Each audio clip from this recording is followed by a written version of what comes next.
मैं doctor Pramanand Jha, Sanskrit MA सहायक professor, चित्तनारायण Kamakhya Sanskrit महाविद्यालय मोहरेल मधुबनी। आज दिनांक 26 सितंबर 26/9/2020 ईस्वी। प्रिय छात्रों, शिक्षाश्री सामान्य संस्कृत हितोपदेश चल रहा है।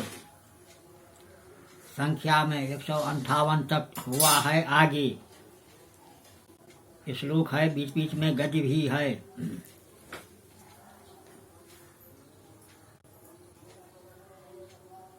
अथ तयो पादात् हालनेन एक सर्वेपि मृतः अत्रांतरे दीर्घरावो नाम जम्बुक परिभ्रमन्नाः हारार्थे मृतात् तान् मृग व्याध सर्प शूकरान् पश्यत् आलोक्या चिन्तयत् अहो भाग्यम् अद्य महद्भोज्यं समुपस्थितम्।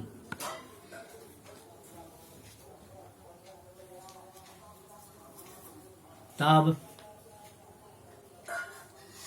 व्याध और सुअर की भूमि में पैरों के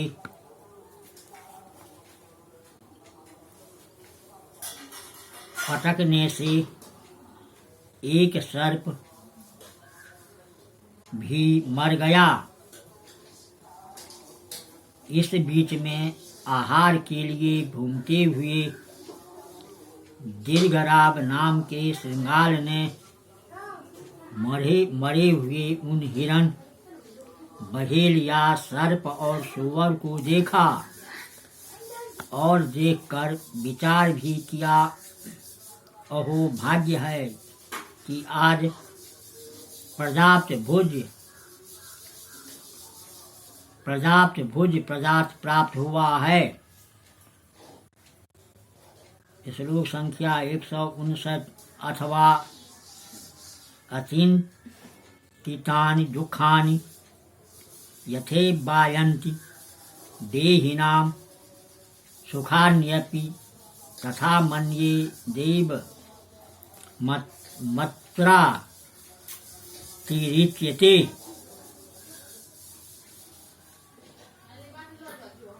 देहिनां यथैव अचिन्तितानि दुःखानि आयन्ति तथा सुखानि अपि आयन्ति इति मन्ये अत्र दैवम् अतिरिच्यते। पुनः श्लोक अचिन्तितानि दुःखानि यथैवायान्ति देहिनां सुखान्यपि तथा मन्ये दैवमत्रातिरिच्यते। अर्थ इस प्रकार है, शरीर धारण करने वालों को जैसे अत्यधिक दुख आ पड़े हैं, इसी प्रकार सुख भी आ जाते हैं। मैं ऐसा विचार करता हूँ, इति मन्ये अत्र तथैव अतिरिच्यते। इस विषय में दैव भाग्य अर्थात पहले किया हुआ कर्म अधिक मुख्य होता है। व्याख्या इस प्रकार, देहिनां शरीरिणां यथैव तेन प्रकारेणैव अचिन्तितानि अविचारितानि दुःखानि बाधा आयन्ति आगच्छन्ति तथा तेन प्रकारेण सुखान् अपि आनन्दा अपि आयन्ति आगच्छन्ति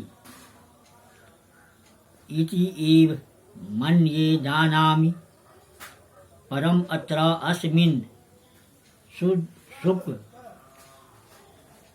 दुख गमन विषये देवं भाग्यम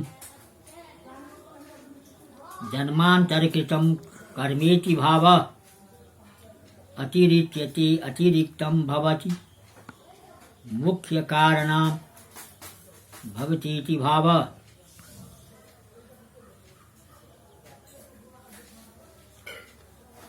भवोत एकां मांसै मासत्रयं ममाधिकं भोजनं भविष्यति।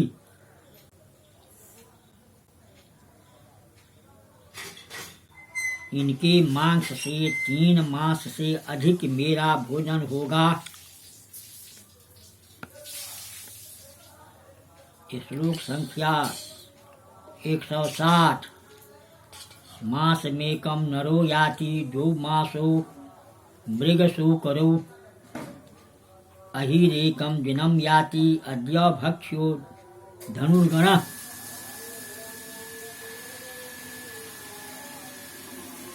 नर एकं मांसं याति मृगसु करो 2 मासो यात अहि एकं दिनं याति अद्य धनुर्गुणः भक्ष्यः। पुनः ये श्लोक मास मेकं नरो याति 2 मासो मृगसु करो अहिरेकं दिनं याति अद्य भक्ष्यो धनुर्गुणः।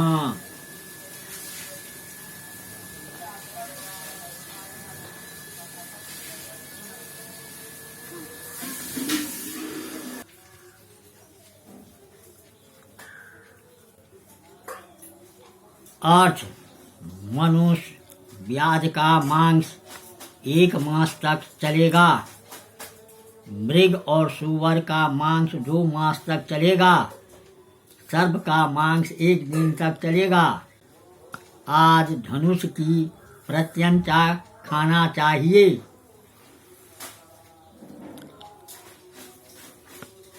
व्याख्या नरः मनुष्य व्याज देह मांस मिति भाव। एक संख्यकं मांसं पक्षद्वयं यावत् याति गच्छति मदभोजनाद् मिति शेख। मृगशूकरो हिरण्यबाराहो हिरण्यगर्भराः मांस मिति भाव। द्वौसंख्यको मांसो पक्ष चतुष्टयम् धावत् यात आगच्छत। एवं च अहि सर्पजेय मांसमिति भाव। एक संख्यकं दिनदिवसं याति गच्छति मदभोजनात् मिति शेख। अद्य अस्मिन् दिने धनुर्गुणः कर्म कज्या भक्ष्य भक्षणीय मयेति शेख।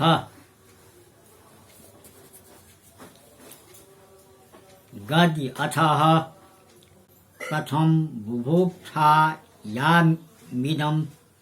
निस्वादु कोदण्डलग्नम् अस्नायुबन्धनं खादामि इत्युक्त्वा तथा अकुरुत्।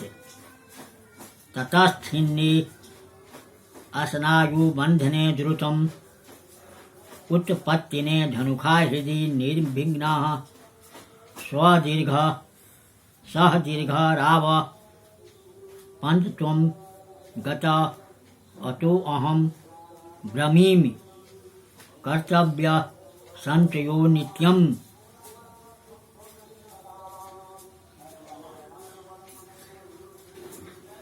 तब पहले खाने की इच्छा होने पर इस स्वादहीन धनुष में लंबे हुए अस्नायु बंधन को खाता हूँ। ऐसा कहकर उसने वैसा ही किया।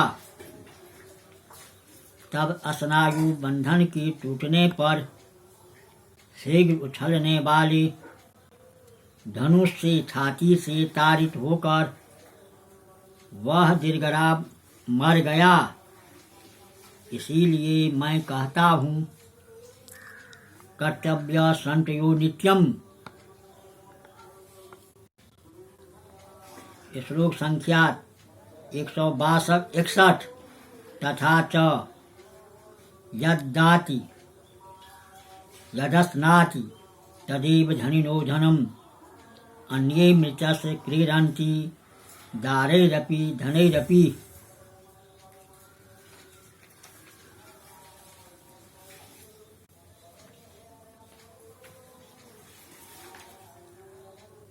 यद धनम ददात् तद धनम असनाति धनिनः तद एव धनम अन्ये मित्रस्य दारैरपि धनैरपि क्रीडन्ति।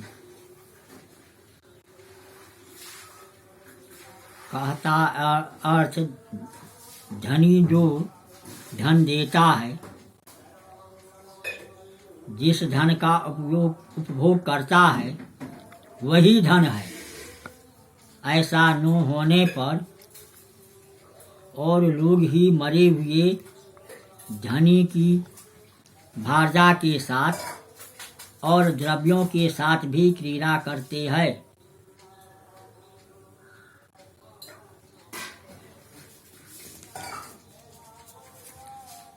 व्याख्या यद धनम द्रव्यम ददाति विचरति यत धनम द्रव्यम असनाति उपभुङ्क्ते धनिनः धनवतो जनस्य एद एव तादृशम् एव धीमान् मुपभुज्यमानम् एवेति भावः। धनम द्रव्यम एतद् वैपरीत्ये सति अन्ये अपरे जनाः मृतस्य अपरतस्य धनिनः दारैरपि भारजया अपि धनैरपि द्रव्यैरपि क्रीडन्ति क्रीडां कुर्वन्ति सुखमनुभवस्यन्तीति भावः।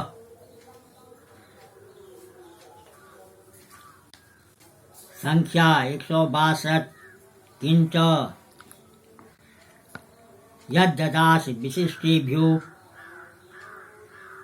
पंचसरासि दिने दिने तत्ते वित्तमहं मन्ये शेखं कस्यापि रक्षसि।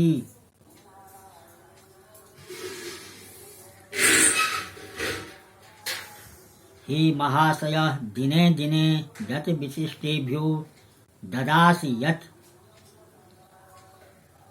असनासि अहम तत् ते वित्तम अन्ये शेखम कस्य अपि रक्षसि। अर्थ है, हे महाशय, प्रतिदिन जिस धन को विशिष्टों सुपात्रों को देते हो, जिस धन का स्वयं उपभोग करते हो, वही तुम्हारा धन है। मैं ऐसा मानता हूँ। अवशिष्ट धन तुम किसी दूसरे के लिए रखते हो।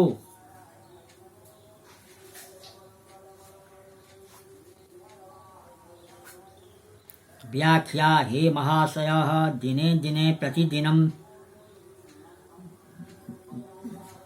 दद्धनं विशिष्टेभ्यः सुपात्रेभ्यः ददासि वितरसि यच्च धनं स्वयं असनासि उपभुनसि अहं तत् सुपात्रे दीयमानं स्वयं उपभुज्यमानं च धनं ते तव वित्तं धनं मन्ये जानामि। शेखं दान अदानातिरिक्तं धनं तु कस्य अपि अनिर्दिष्ट नाम मध्यस्य जन्यस अपि कितीति शेख रक्षसि संचिनोक्।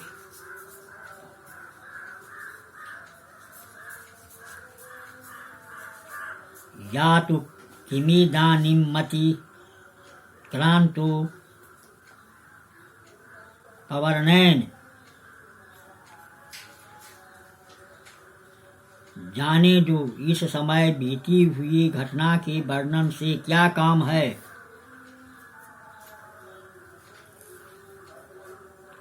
श्लोक संख्या 163। यतः ना प्राप्य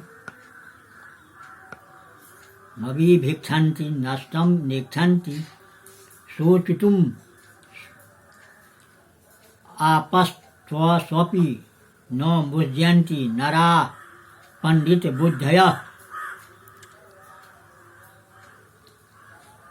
बुद्धयो नरा अप्राप्यं न अभिवाञ्छति नष्टं शोचितुं न इच्छन्ति आपस्तु अपि न मुह्यन्ति। कहता है कि पांडित्य पूर्ण बुद्धि वाले मनुष्य अप्राप्य पदार्थों की इच्छा नहीं करते हैं, नष्ट पदार्थों को उद्देश्य करके शोक भी करना नहीं चाहते हैं। इसी तरह आपत्तियों में भी मोह नहीं रखते हैं।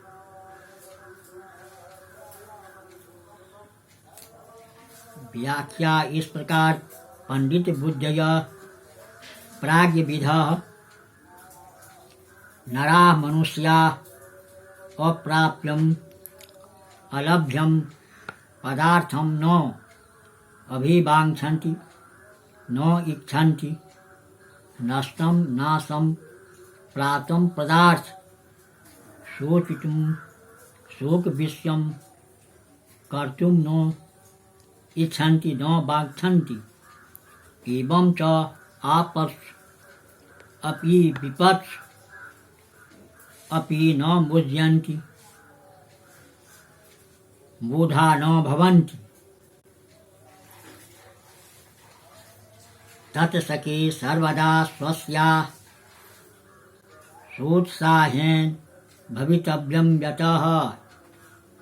हे मित्र, इस कारण से तुम्हें सर्वदा उत्साह युक्त होना चाहिए। यतः क्योंकि श्लोक संख्या 164।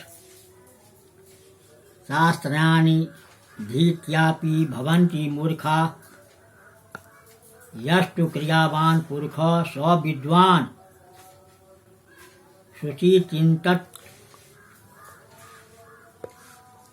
चोक मातुराणां न नाम मात्रेण करोत्यरोगम्।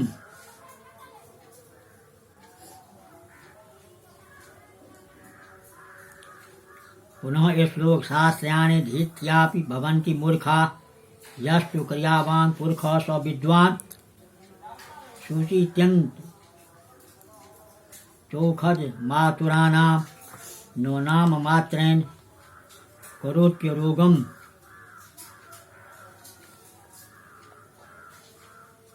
मूर्खा शास्त्राणि अधीत्य अपि मूर्खा भवन्ति। यः पुरुषः क्रियावान् स विद्वान् शुचिन्त्यन्तम् औषधं च नाम मात्रेण आतुरागाम् आरोगं न करोति।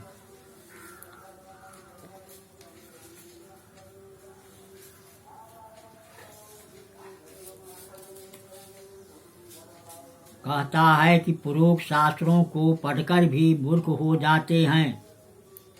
जो पुरुष कर्म करता है वह विद्वान है। अच्छी तरह से विचार किया गया औषध भी नाम मात्र से रोगियों के रोग को नष्ट नहीं करता है।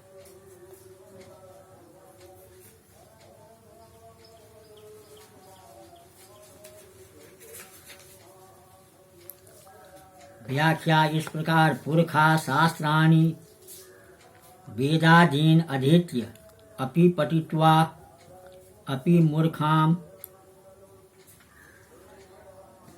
बालिसा भवन्ति विद्यन्ति। यः पुरुषः जन क्रियावान कर्माणि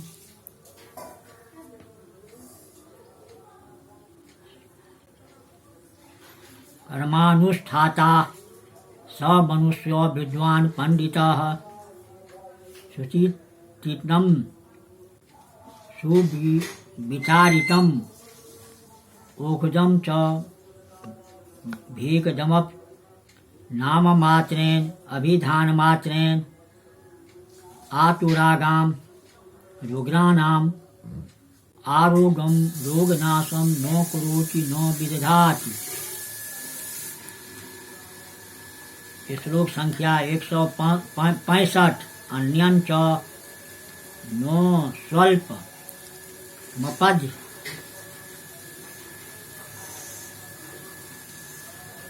बसाय मीरो करोति विज्ञान विधिर्गुरम ही अंधस्य किं हस्ततल स्थितोपि प्रकाश यत्थैर्मिहि प्रदीपः। विज्ञान विध अध्यपसाय भीरो स्वल्पम अपि गुरम न करोति हि इह हस्ततल स्थित अपि प्रदीप अंधस्य अर्थ प्रकाशयसि किम। अर्थ इस प्रकार है, कर्म करने के उत्साह से डरने वाले पुरुष का शास्त्र विधान कुछ भी उपकार नहीं करता है। जैसे कि यहाँ पर हाथ में रहा हुआ प्रदीप भी अंधे पुरुष के लिए क्या पदार्थ को प्रकाशित करता है? नहीं। व्याख्या विज्ञान विधि शास्त्र विधानम अध्यपसाय भीरो उत्साह भीतस्य जनस्येति शेख स्वल्पम अपि अष्टोकम अपि गुरम उपकारम न करोति नो विदधात् प्रीदत। यह अस्मिन् लोके हस्तल स्थित अपि करतलस्यः अपि प्रदीप दीप अंधस्य नेत्रहीनस्य जनस्य अर्थपदार्थं प्रकाशयति किं द्योतयति किं न प्रकाशयति भावः। प्रिय छात्रों, 165 श्लोक तक आज हुआ है। इतना ही तक